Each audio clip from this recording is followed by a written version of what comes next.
안녕하세요. 오늘의 사연입니다. 구독과 좋아요 한 번씩 부탁드릴게요. 바로 사연 시작하겠습니다. 저는 서울에 사는 김수빈이고 31살입니다. 남편은 2살 연상이고 우리는 사내 연애 후 결혼했어요. 결혼 후에도 일을 계속하기로 했기 때문에 저는 부서를 옮기게 되었어요. 부부가 같은 부서에서 계속 근무하는 걸 주변 사람들이 눈치를 주는 분위기가 있었거든요. 한동안은 업무에 익숙해지기 위해 야근을 하기도 했지만 익숙해지면서 그런 일도 없어지고 정시에 퇴근할 수 있게 되었어요. 남편은 원래 야근이 매일 있어서 저는 먼저 퇴근해 요리하거나 청소를 하는 등 집안일을 했어요. 원래 전 요리를 잘했는데 그건 다 엄마 덕분이에요. 엄마는 요리를 잘해서 동네에서 유명했어요. 동네 친구들을 초대해 식사 자리를 자주 가지셨거든요. 엄마가 만드는 요리는 반응이 좋아서 저도 따라하고 싶다는 생각을 많이 했어요. 제가 엄마에게 요리를 배우기 시작한 건 초등학교 때부터예요. 쉬운 계란 요리부터 시작해서 다양한 요리를 차츰차츰 익혀나갔어요. 그래도 엄마를 따라갈 수 없을 정도로 엄마의 요리에 대한 열정은 대단해요. 그런 엄마가 얼마 전 쓰러지셨어요. 말기암으로 시한부 판정을 받으셨거든요. 사실 아빠도 1년 전에 돌아가셨는데 엄마가 많이 외로웠을 것 같아요.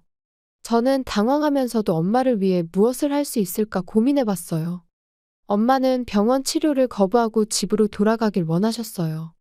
어차피 병원에 있어도 지루할 텐데 집에 가서 좋아하는 요리를 하고 싶다는 엄마의 마음을 저도 받아들여 엄마를 곁에서 보살피기로 했어요.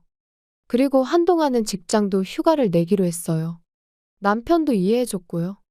반년 동안 저는 엄마의 요리 레시피도 노트에 받아 적고 엄마를 곁에서 보살폈어요.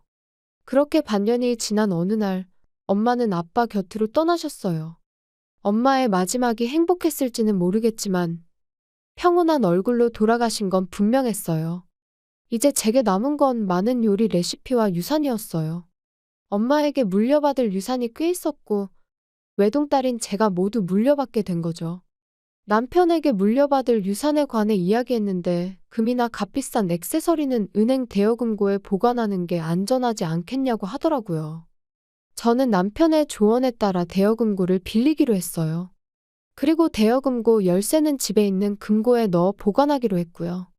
그 사실을 아는 사람은 남편과 저뿐이어야 했어요. 그런데 남편이 실수로 시어머니에게 말했던 거예요.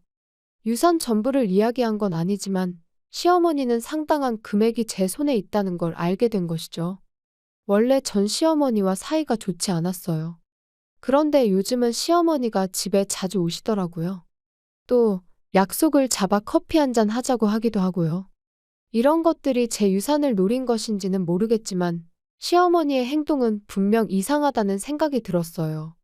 참고로 시댁은 시아버지와 도련님이 한 명 있어요. 시아버지는 과묵한 분이라 여러 번 마주치긴 했지만 대화할 기회는 별로 없었어요.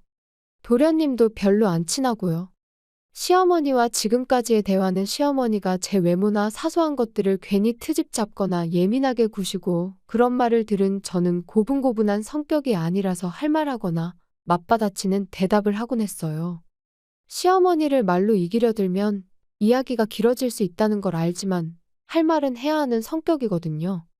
그런데 엄마가 돌아가시고 나서 시어머니가 조금 달라졌어요. 저보고 자기를 진짜 엄마라고 생각해도 된다고 말하고 그동안 쌓인 것 있으면 풀라면서 미안하다고 하시는 거예요. 솔직히 별로 내키지 않았지만 차마 입을 놀릴 순 없었고 그저 애교 섞인 미소를 지으며 감사합니다 라고 답하는 것 외엔 할 말이 없었어요. 그러던 어느 날입니다. 남편이 출장을 가게 되었어요. 1년에 몇 번 없는 남편의 출장이라 저는 처녀 시절로 돌아간 기분으로 퇴근 후 동료들과 술을 마실 계획을 세우고 있었어요. 그런데 남편이 제가 하는 이야기를 들었더라고요. 나 출장 가면 나가서 밥 먹으려고? 그러려고. 동료랑 술이라도 한잔 할까 싶어. 괜찮지? 남편은 제게 괜찮다고 했고 집에만 잘 들어오라고 하더라고요. 남편과 이런 대화를 나누고 있었는데 우리 대화를 몰래 엿듣고 있던 사람이 있었어요. 사실 집에는 도청장치가 설치되어 있었다는 걸 나중에 알게 되었거든요. 남편이 출장을 가는 날, 남편을 배웅해주고 저도 회사로 출근을 했어요. 하지만 설마 밤에 섬뜩한 일을 겪게 될 줄이야. 그날 제 업무는 깔끔하게 마무리 지었고 정시에 퇴근하고 오랜만에 여자들끼리 술자리를 가졌어요. 동료들과 술 한잔하자고 했을 때 여자들끼리 모이자고 제안한 건 상사였어요. 그 상사는 언니 같은 느낌의 믿음직스럽고 멋진 분이죠. 그래서 여자들끼리 모임을 하게 되었고 분위기 좋은 곳으로 예약도 했어요. 우리는 즐거운 시간을 보냈고 3시간 정도가 흘러 내일 업무에 지장을 줄 것 같아 해산하기로 했어요. 기분 좋게 집에 가서 행복한 기분으로 잠을 자고 싶었지만 그럴 수 없었어요. 시기가 오른 채로 집에 도착하니 현관문이 열려 있었거든요. 어라? 왜 열려 있지? 저는 불안한 마음에 현관에 놓여 있는 남편의 골프채를 하나 꺼내 손에 쥐었어요. 그리고 방들을 둘러보았어요. 거실, 부엌, 작은 방, 안방, 그리고 마지막으로 제 서재로 향했어요. 서재에는 제 금고가 있었어요. 설마 하는 마음으로 서재로 향했는데 안에서 한 남자가 뛰쳐나왔어요.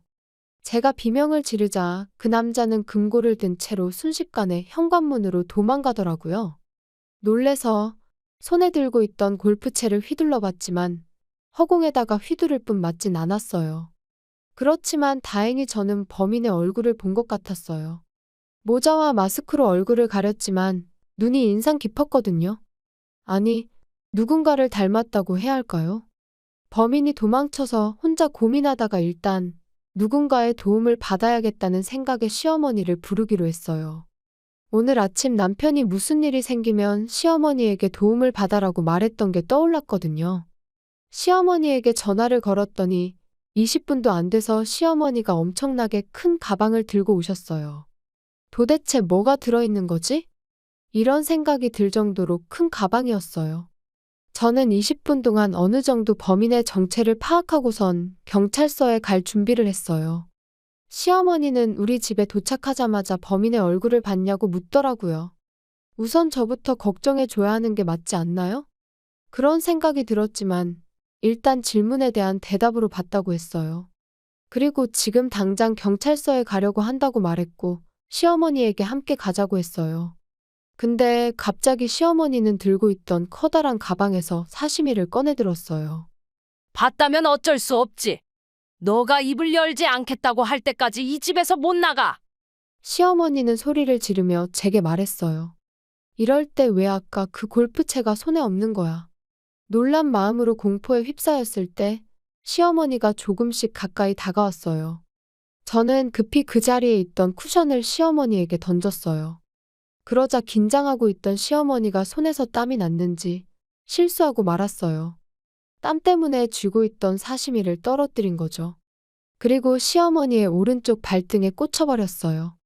시어머니는 발을 부여잡고 비명을 지르는데 비명을 지르는 시어머니 때문에 어쩔 수 없이 119를 불렀어요. 사실 도둑놈을 검거하기 위해 경찰에 먼저 연락하고 싶었지만 시어머니의 부상이 먼저였어요. 병원으로 실려간 시어머니는 자기가 다친 게 제 탓이라고 하더라고요. 인연이 그랬어요. 도둑이 들었다고 해서 달려왔는데 날 범인인 줄 알았는지 사시미를 휘두르더라고요. 정말 무서웠어요. 시어머니는 울먹이면서 애원까지 하며 필사적으로 호소했어요. 저는 너무 억울해 절대 그런 일 없었다고 말했고 본인이 휘두르다가 떨어뜨려 다친 거라고 해명했어요. 경찰은 제 말에 귀를 기울여 주긴 했지만 그래도 제 말보단 시어머니의 말이 더 신뢰가 갔는지 저를 의심하더라고요. 이 오해를 어떻게 풀어야 할까?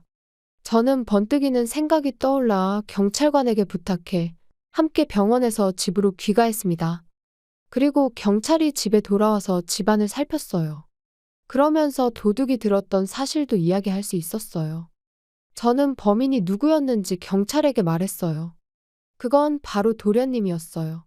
눈매가 워낙 특이해 확신할 수 있었거든요. 경찰은 제 증언과 집에서 확인한 물건들을 토대로 수사를 진행했고 곧바로 도련님이 잡혔어요. 알고 보니 집에서 금고를 해체하는 작업을 하고 있었던 거죠. 이유는 금고 안에 내용물을 손에 넣으려고 했던 거였고요. 도련님은 금고에 열쇠는 없고 노트만 들어있었다며 열받아서 노트를 다 찢어버렸다고 했어요. 그 내용물이야말로 제가 가장 소중히 간직하고 싶은 물건이었는데 말이죠.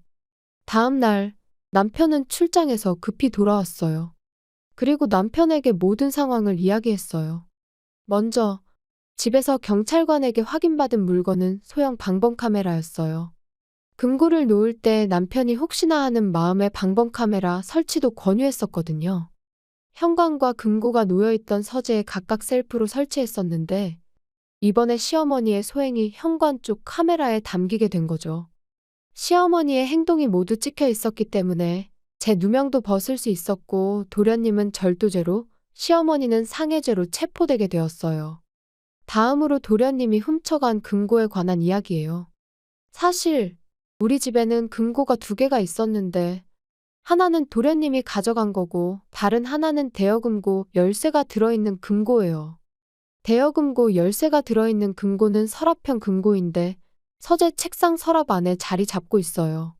도련님이 가져간 금고에는 제게 소중한 물건들이 들어있는데 그건 엄마가 남겨주신 엄마의 요리 레시피 모음집이에요. 그런데도 그냥 노트인 줄 알고 도련님이 찢어버린 거죠.